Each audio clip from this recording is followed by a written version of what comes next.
नमस्कार, आपका स्वागत है। आप देखना शुरू कर दिए हैं the real news Hindustan city. आइए अब पहले हम चर्चा कर लेते हैं आज का जो सर्वदलीय बैठक है प्रधानमंत्री नरेंद्र मोदी जी के साथ में, उस पर हम विचार कर लेते हैं। उसके बाद हम बताएंगे कि 1967 का आखिर मामला क्या है, उसमें कैसे भारतीय जवानों ने 300 सैनिकों को हाथाहत किया और मौत के घाट उतार दिए। इस पर हम बात करेंगे। LAC पर भारत और चीन की जो सेना के बीच झड़प हुई है, इसके बाद बने हालात पर नरेंद्र मोदी ने सब दलों के साथ आज बैठक बुलाई है। इस बैठक में सिर्फ पाँच ही जिन पार्टियों के 5 से अधिक सांसद है उन्हीं को आमंत्रित किया गया है। आपको बता दें कि पूर्वी लद्दाख के गलवान घाटी में हुई हिंसक झड़प में भारत के 20 सैनिक शहीद हो गए। उनके लिए हम भावपूर्ण श्रद्धांजलि व्यक्त करते हैं। इसके बाद चीन को लेकर पूरे देश में आक्रोश का माहौल है।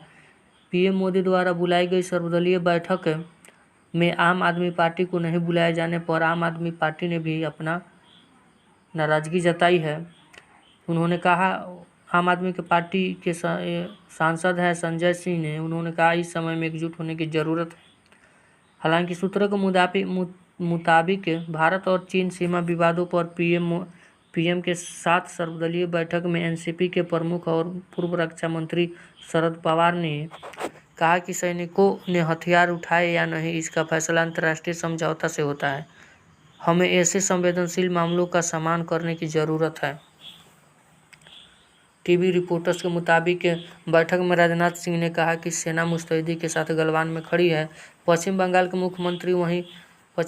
मुख्यमंत्री ममता बनर्जी ने पारदर्शिता की मांग की। उन्होंने कहा कि सीमा के हालात के बारे में सरकार विपक्ष को समय समय पर जानकारी दे कि देश की अखंडता के लिए हम सरकार के साथ रहें। ये ममता बनर्जी का कहना था। अब आइए देखते हैं। इस बैठक में रक्षा मंत्री राजनाथ सिंह ने सभी दलों के नेताओं को लद्दाख में सेना की तैनाती और अन्य जानकारी दी। बैठक की शुरुआत LAC पर शहीद हुए जवानों को श्रद्धांजलि देकर की गई।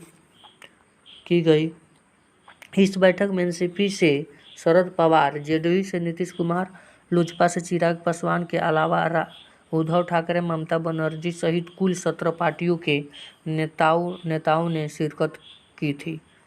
सभी वीडियो कॉन्फ्रेंसिंग के जरिए जुड़े थे।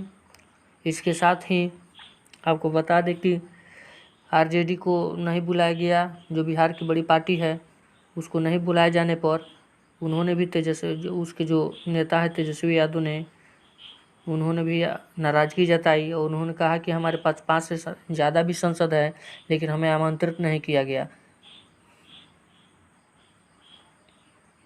और उन्होंने ये भी साथ में कहा कि राजनाथ सिंह को स्पष्ट करना चाहिए कि आरजेडी को क्यों आमंत्रित नहीं किया गया। अब आइए हम कुछ इतिहास पर नज़र डालते हैं। 1967 के बाद पहली बार PLA के साथ झड़प में भारतीय सैनिकों की मौत हुई। वहाँ पर आगे हम देखिए बताते हैं। सोमवार 15 जून को हुआ संघर्ष नाथुला में 1967 में हुई झड़प के बाद सबसे बड़ा संघर्ष है, जिनमें चीन के 300 से अधिक सैनिक मारे गए थे। कब? नाथुला में जो हुआ था 1967 में, तब चीन के 300 सैनिक मारे गए थे। वहीं और भारत की बात करें तो लगभग 80 शहीद हो गए थे। इसके बाद 1975 में चीन की सेना के साथ हिंसक झड़प में भारतीय सैनिकों की मौत हुई थी।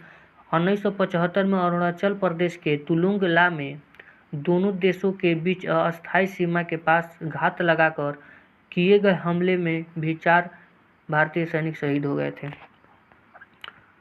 वहीं बात करें आज की स्थिति की, जो पूर्वी लद्दाख में चल रहा है विवाद, उस पर बात करें तो भारत और चीन की सेना के बीच पूर्वी लद्दाख में पोगैंग सो और गलवान घाटी, डेमचोक और दौलत बेग ओल्डी में गतिरोध चल रहा है।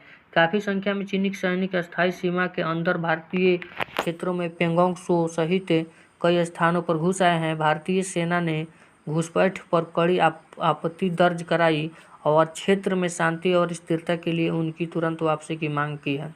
गतिरोध दूर करने के लिए दोनों पक्षों के बीच पिछले कुछ दिनों में कई वार्ताएं हुई, लेकिन कोई फायदा नहीं हुआ।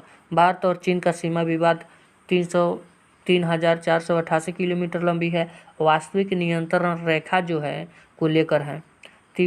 चीन जो है तिब्बत के दक्षिणी हिस्से के रूप में अरुणाचल प्रदेश पर दावा करता है, जबकि भारत इसे अपना अभिन्न अंग बताता है। अब आइए हम बात करते हैं 5 मई को जो हुई भारत और चीन की सेना में झड़प हुई, उस पर हम विचार करते हैं। पूर्वी लद्दाख में स्थिति तब खराब हुई जब बीते 5 मई को पेंगोंग झील के क्षेत्र में भारत और चीनी के लगभग 250 सैनिकों के बीच लोहे की छड़ों और लाठी डंडों से झड़प हो गई थी। दोनों ओर से पथराव भी हुए थे, जिनमें दोनों देशों के सैनिक घायल हुए थे। यह घटना अगले दिन भी जारी रही। इसके बाद दोनों पक्ष अलग हुए, लेकिन गतिरोध जारी रहा। इसी तरह की एक अन्य घटना में 9 मई को सिक्किम सेक्टर में नाकुला दर्रे के पास दोनों देशों के लगभग 150 सैनिकों के बीच झड़प हो गई थी। सूत्रों के अनुसार इस घटना में दोनों पक्षों में कम से कम 10 सैनिक घायल हुए थे। तो ये था आज का अपडेट, और अब इस वीडियो में इतना ही। मिलते हैं अगले वीडियो में, तब तक के लिए जय हिंद जय भारत। एक बात और, यदि आपको ये वीडियो पसंद आया तो वीडियो को लाइक कीजिए, चैनल को सब्सक्राइब कीजिए, दोस्तों में शेयर कीजिए। धन्यवाद।